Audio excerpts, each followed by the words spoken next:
দুটা চলকৰ ৰৈখিক সমীকৰণ দৰৰ এইটো মোৰ হৈছে 3 নম্বৰ ভিডিঅ' ইতিমধ্যে আমি দুটা ভিডিঅ'ত তিনিটা উদাহৰণৰ সৈতে দুটা চলকৰ ৰৈখিক সমীকৰণ দৰে নিৰ্দেশ কৰা সৰল ৰেখাবিলাকৰ প্ৰকৃতিৰ সম্পৰ্কে আমি কি কৰিছিলো অধ্যয়ন কৰিছিলো এতিয়া আমি এই তিনিটা উদাহৰণৰ পৰা আমি কি পাইছিলো সৰতে আমি প্ৰথমতে আলোচনা কৰি ল'ব ওলাইছো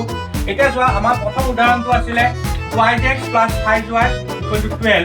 আৰু দ্বিতীয় সমীকৰণটো আছিল 5x - 5y = 9 এতিয়া চোৱা ইয়াত a1/a2 কিমান a1/a2 যদি চোৱা তেতিয়াহ'লে দেখা পাবা ইয়াত কি আছে 2/5 ঠিক তেনে b1/b2 কিমান হ'ব 3 +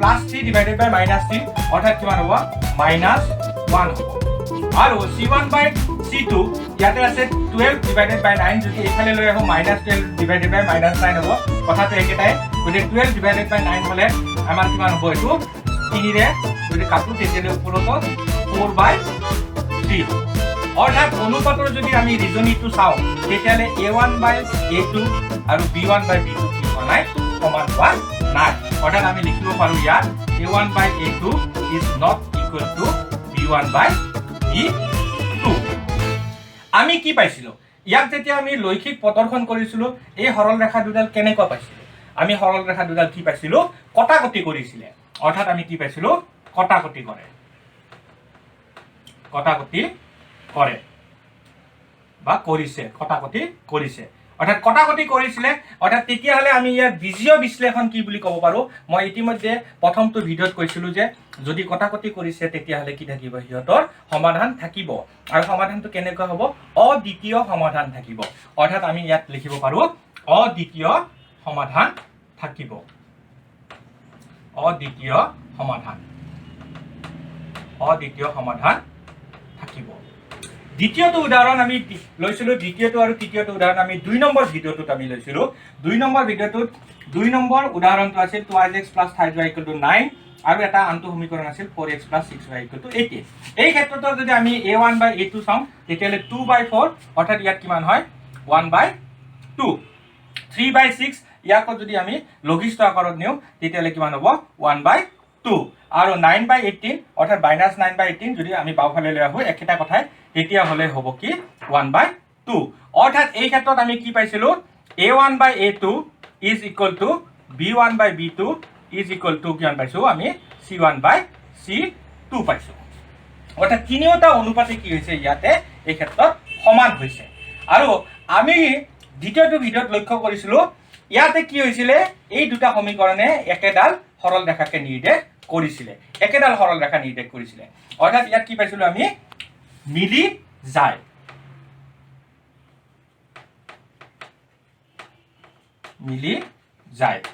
আৰু মিলি যদি যায় তেতিয়াহলে আমি কেনে ধৰণৰ সমাধান পাইছিলো বুলি কৈছিলো মই যদি মিলি যায় তেতিয়াহলে আমি কি পাম অসীম সংখ্যক সমাধান পাম কাৰণ প্ৰত্যেকটো বিন্দুতে হি সৰল ৰেখাটোৰ প্ৰত্যেকটো বিন্দুতে আনডালে কটাকটি কৰিছে অৰ্থাৎ ইয়াত কি হ'ব অসীম সংখ্যক সমাধান পাম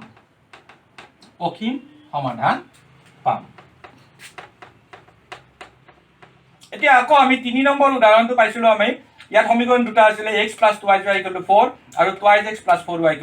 12 এই ক্ষেত্ৰত তোমালোকে যদি চোৱা ইয়াত a1/a2 কিমান হ'ব ইয়াতে x ৰ হৰক কিমান আছে 1 আছে ইয়াত x ৰ হৰক কিমান আছে 2 আছে সো a1/a2 কিমান হ'ব 1/2 ঠিক তেনে b1/b2 উলিয়াবৰ কাৰণে y হৰক ইয়াত প্ৰথমটোত আছে 2 দ্বিতীয়টো সমীকৰণত y হৰক আছে 4 সো 2/4 তাৰ মানেও আকৌ কিমান পাম আমি 1/2 পাম কিন্তু যদি চাও c1/c2 এই ক্ষেত্ৰত c1/c2 ইয়াত হ'ব 4 টো এইফালে লৈ আহিলে -4 ইয়াত 12 টো এইফালে লৈ আহিলে -12 অৰ্থাৎ একেটাই মাইনাস কেনসেল হ'ব সো 4/12 তেতিয়া কিমান হ'ব 1/3 অকনমান তোমালোকে নজৰ কৰা যে প্ৰথম ইয়াতে দ্বিতীয়টো উদাহৰণৰ ক্ষেত্ৰতো আমি a1/a2 আৰু b1/b2 সমান পাইছিলো আৰু লগতে c1/c2 সমান পাইছিলো কিন্তু তৃতীয়টো উদাহৰণত তোমালোকে চোৱা যে a1/a2 b1/b2 সমান পাইছো কিন্তু c1/c2 সমান হোৱা নাই অৰ্থাৎ আমি ৰিজনিংটো এনেকৈ ক'ব পাৰো যে a1/a2 সমান হৈছে কাৰ লগত b1/b2 লগত সমান হৈছে কিন্তু ই c1/c2 লগত কি নহয় সমান নহয় তেনে ক্ষেত্ৰত আমি লৈখিক প্ৰদৰ্শন যেতিয়া কৰিছিলো তেতিয়া আমি 3 নম্বৰ উদাহৰণটোত আমি পাইছিলো যে সৰল ৰেখা দুডাল কি হয় এডাল আনটোৰ কি হয় সমান্তৰাল হয় সো আমি ইয়াত কি পাইছিলো সমান্তৰাল পাইছিলো সমান্তৰাল যদি হয় তেতিয়াহলে কি হ'ব কোনো এটা বিন্দুতে হিয়তে কটাকটি নকৰে যিমানে আমি সৰল ৰেখা দুডালক বঢ়াই নিদিও কিয় তথাপিও হিয়তে কি কটাকটি নকৰে আৰু যদি কটাকটি নকৰে তেতিয়া কোনো ধৰণৰ আমি সমাধান নাপাওঁ কোনো সমাধান নাই অৰ্থাৎ আমি এটা কি দেখিলো যে ৰৈখিক সমীকৰণ জোৰৰ ক্ষেত্ৰত আমি তিনিটা ঘটনা আমি পৰিলক্ষিত হ'ল তিনিটা ঘটনাৰ ভিতৰত প্ৰথমটো ঘটনাত কি হৈছিলে য'ত a1 by a2 আৰু b1 by b2 সমান হোৱা নাছিলে এই দুটা অনুপাত সমান হোৱা নাছিল তেতিয়া আমি সমাধান পাইছিলো আৰু সমাধানটো কেনেকুৱা আছিল অদ্বিতীয় সমাধান দ্বিতীয়টো উদাহৰণৰ ক্ষেত্ৰত আসলতে কি হয় প্ৰথমটো যেটো সমীকৰণ আছে আৰু দ্বিতীয় সমীকৰণটো একেটা সমীকৰণে আমি প্ৰথমটোৰ পৰা দ্বিতীয় সমীকৰণটো আমি পাব পাৰো আৰু দ্বিতীয়টোৰ পৰা প্ৰথমটো সমীকৰণ পাব পাৰো এনে ক্ষেত্ৰত a1 by a2 b1 by b2 আৰু c1 by c2 সমান হৈছিলে আৰু আমি কি পাইছিলো অসীম সমাধান আমি পাইছিলো কিন্তু 3 নম্বৰ উদাহৰণটোত আমি a1 by a2 b1 by b2 সমান হ'ল কিন্তু c1 by c2 সমান নহল তাত আমি কোনো সমাধান নাপালো অৰ্থাৎ দুটা ঘটনাত আমি সমাধান পালো আৰু এটা ঘটনাত আমি কি সমাধান নাপালো যি দুটা ঘটনাত আমি সমাধান পালো তাক আমি সমীকৰণ প্ৰণালীক কি বুলি কম সংগত বুলি কম সংগত অৰ্থাৎ সমাধান পালে আমাৰ কি হ'ব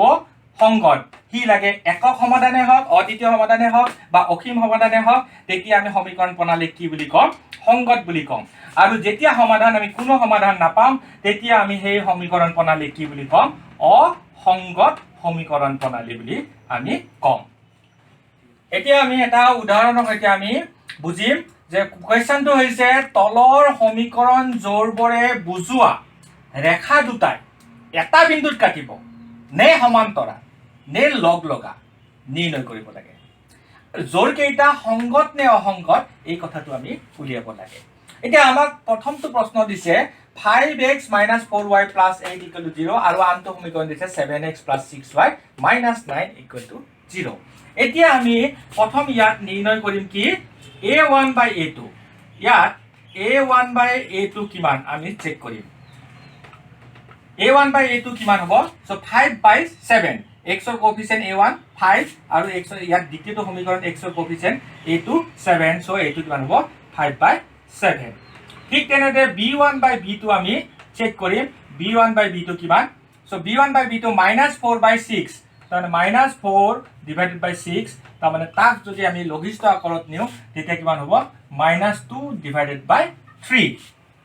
আৰু c1 by c2 কিমান হেতু আমি নিৰ্ণয় কৰিম সো c1 by c2 ইয়াত কিমান হ'ব 8 divided by -9 ই অলৰেডি লঘিষ্ঠ আকাৰত আছে এতিয়া আমি যদি নজৰ কৰো তেতিয়া হলে দেখিম যে ইয়াত a1 by a2 কিমান হৈছে 5 by 7 আৰু b1 by b2 হৈছে -2 by 3 অৰ্থাৎ ইহত দুটা কি হল সমান নহয় যেহেতু a1 by a2 is not equal to b1 by b2 ইয়াত সমান নহয় গতে আমি ইতিমধ্যে অলপ আগতে আলোচনা কৰিছিলো যে a1 by a2 আৰু যদি b1 by b2 সমান নহয় তেতিয়ালে সেই সমীকৰণ দুটাই নিৰ্দেশ কৰা সৰল ৰেখা দুটাই কি কৰিব এটা বিন্দুত কি কৰিব কাটিব অৰ্থাৎ এনসাৰ কি হল এটা বিন্দুত কাটিব আৰু যদি এটা বিন্দুত কাটে তেতিয়া হলে হিয়তৰ কি থাকিব অদ্বিতীয় সমাধান থাকিব অৰ্থাৎ সমাধান থাকিব আৰু যদি সমাধান থাকে তেতিয়া মই কৈছিলো যে হেইটো সমীকৰণ প্ৰণালী কি হ'ব সংগত সো নেক্সট হ'ব সংগত সো উত্তৰটো আমি কি পালো যে সমীকৰণ প্ৰণালীটো এটা বিন্দুত কাটিব আৰু লগতে হি কি সংগত আকৌ এটা উদাহৰণ লৈছো উদাহৰণ 2 এইটোতে একেটা প্ৰশ্নটো একেটাই আছে কিন্তু সমীকৰণ দুটা কি আছে বেলেগ দিয়া আছে ইয়াত প্ৰথমটো আছে 6x - 23y + 10 = 0 আৰু দ্বিতীয়টো আছে 12x - y + 9 = 0 এই ক্ষেত্ৰত আমি a1 by a2 কিমান হয় চাইছো a1 by a2 অৰ্থাৎ x ৰ ইয়াত কোএফিচিয়েন্ট কি আছে 6 আৰু ইয়াত দ্বিতীয়টো সমীকৰণ x ৰ কোএফিচিয়েন্ট 2 গতে 6 divided by 2 that is equal to কিমান হ'ল 3 সো a1 by a2 আমি কিমান পালো 3 পালো নেক্সট b1 by b2 ৰ বাবে y কোএফিচিয়েন্ট কেটা আমি তুলনা কৰিম সো ইয়াত -3 divided by -1 ইয়াত কোএফিচিয়েন্ট কিমান আছে y -1 সো -3 divided by -1 আকৌ আমি কি পালো 3 পালো অৰ্থাৎ আমি কি পালো a1 by a2 আৰু b1 by b2 সমান হৈছে কিন্তু আমি চাব লাগিব যে C1/C2 সমান হৈছে নে নাই। সো C1/C2 আমি যেতিয়া চাওঁ তেতিয়াহ'লে ইয়াত কনষ্টেণ্ট টাৰ্ম কেইটা কি কি আছে 10/9 অৰ্থাৎ 10/9 ইয়াৰ সমান নহয়। অৰ্থাৎ আমি কি পালো যে A1/A2